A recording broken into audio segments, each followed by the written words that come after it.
उस धार्मिक तीर्थ में हम त्रिशूल को देखते हैं और त्रिशूल को देखने के बाद हर उस जगह एक त्रिशूल होता है। वेदांत में हर एक जगह प्रतीकात्मक होती है ताकि हम उससे कुछ सीख पाए, कुछ समझ पाए और वो हमें बोध तक ले जाने का एक विधि होती है जिससे हम अपने आप को भूले ना, हम अपने असली स्वरूप को समझ पाए। और जब हम अपने असली स्वरूप को समझ जाते हैं तो हम उसमें स्थित हो जाए, क्योंकि हम अपने से अलग हो चुके हैं।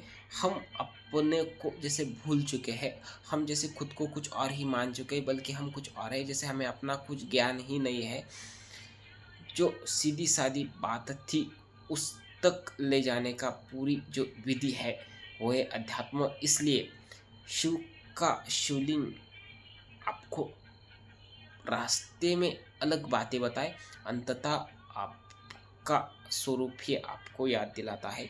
वैसे ही प्रतीकात्मक हर अध्यात्म में त्रिशूल, ओम और इन सब की जो वेदांतिक अर्थ है वो बिल्कुल ऊंचे और सीधे हैं, ताकि हम इसको समझ पाए, हम इस तक जा पाए और ताकि हम अपने आप को सीधी और साफ साफ बात में समझ पाए। तो यह बहुत ऊँची विधि है, अगर हम इसको सही इस्तेमाल करें, इसको सही समझने की विधि करें, ऐसे ही हर उस जगह का ऊँचे से ऊँचा अर्थ है जिसको हमने कभी समझा नहीं, पढ़ा नहीं, इसलिए हमने उसका बहुत विकृत और गलत अर्थ निकाले हैं। हमें बचना चाहिए इस लोगों से जो हमें उसके कुछ भी अर्थ बता देते हैं, हमें बचना चाहिए इनसे जो कुछ भी हमें उसकी बातें बता देते। तो सबसे पहले आज हम समझेंगे कि आखिर त्रिशूल का क्या वेदांतिक अर्थ है। कम शब्द में हम इसकी बात करेंगे।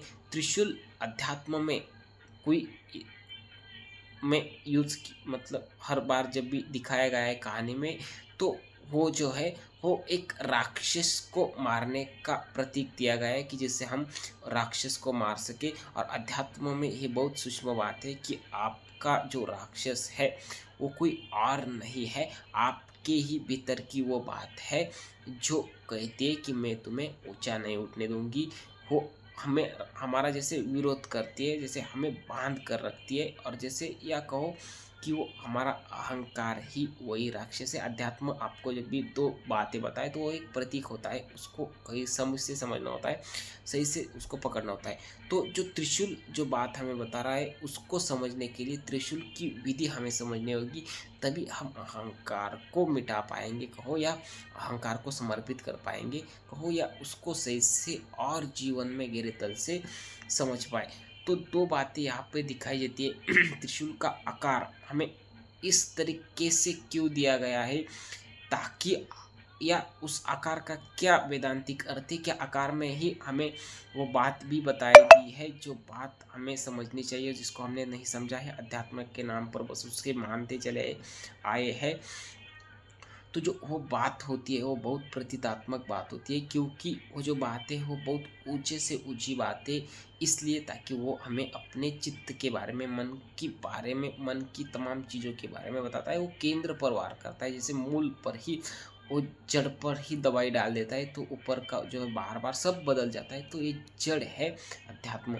मन की तीन स्थिति होती है, जैसे जागृत, स्वप्नावस्था और सुषुप्ति।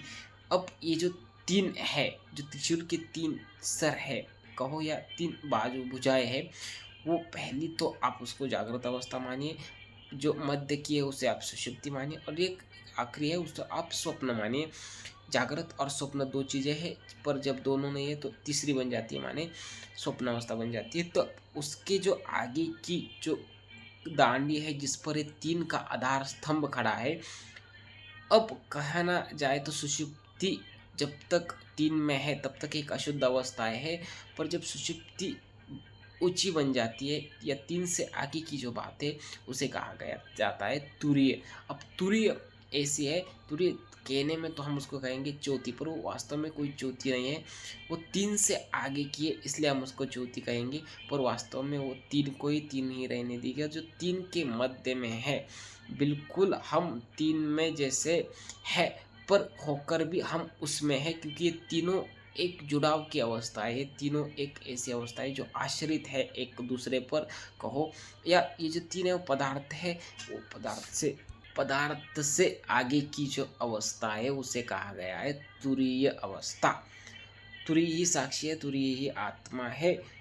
अब हम अगर त्रिशूला में कहता है कि आप तीन से आगे के, तो आप वो लंबे लंबे हो, आप जुड़े हो आकाश से, वो प्रतीक है तुरीय का, वही साक्षी है। तो तीन तो अवस्था चलती रहेगी, तीन तो अवस्था होगी, पर तीन में भी आप अलग हो, माने आप वर्तमान में होकर भी अलग हो, तमाम चीज़ों में अलग हो।